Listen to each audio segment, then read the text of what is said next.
Say, what do you make of these changes, Robbie? They're 2-0 up in the Champions League semi-finals, going into the second leg. He's leaving his best player, Salah, on the bench. Thoughts?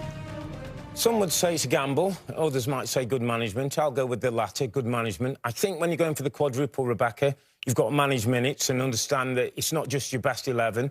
Liverpool of the past couple of years ago didn't have the strength and depth. I think there is now. I wouldn't say it's a weak Liverpool team. Yes, there is changes there. But Mo Salah, since AFCON's started 9 of the 12 Premier League games. There's some big games coming up between now and the end of the season. And what we've seen with Jurgen Klopp recently is 60 minutes on the clock. If he needs to make changes from the bench, he will do. I think that's why he's gone with this team. But there is always the argument, you start your best players, and then on 60 minutes, you can change it once the game is in the bag, Tim. Yeah, that's the argument, I think. And I think for outsiders, you want to see the likes of Mo Salah starting and Trent Alexander-Arnold.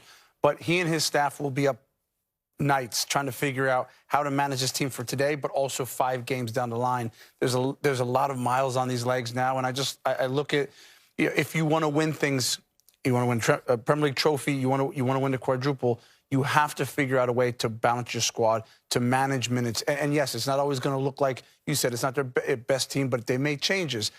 You can't always have it every way. And I think that's what, you know, we talk about his contract extension, all that. He makes tough decisions, not only tough decisions about the title race, but Salah's going to be on the bench. He wants to win the Golden Boot, so he'll be looking at him sideways thinking, why have you not put me in a team? So there's a lot of tough decisions that Jurgen Klopp makes. Just quickly on this, Newcastle are in excellent form. It is a little bit of a risk.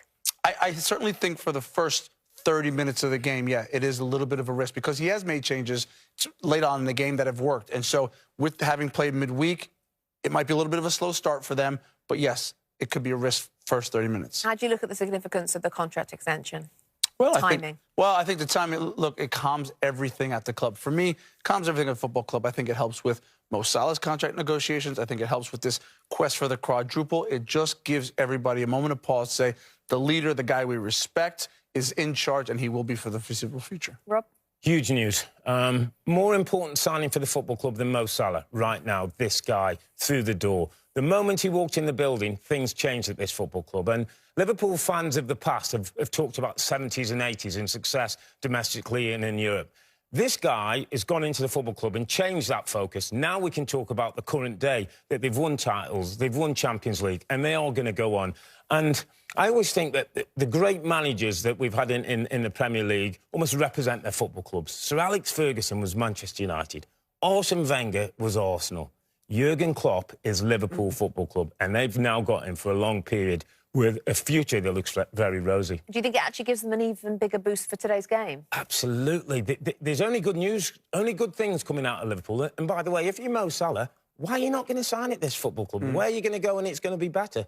Well, he says it's not about the money, Mo Salah. We're all wondering what it is about, but apparently says Mo Salah is not about the money. Hi there, I'm Rebecca Lowe, studio host for NBC's coverage of the Premier League. Don't forget to hit subscribe to watch highlights all season long, and be sure to tune in for Premier League mornings every weekend at 7 a.m. Eastern. And for even more content, head over to Peacock, where we've got live games, original series, and a dedicated round-the-clock Premier League channel featuring studio shows, classic matches, and much more.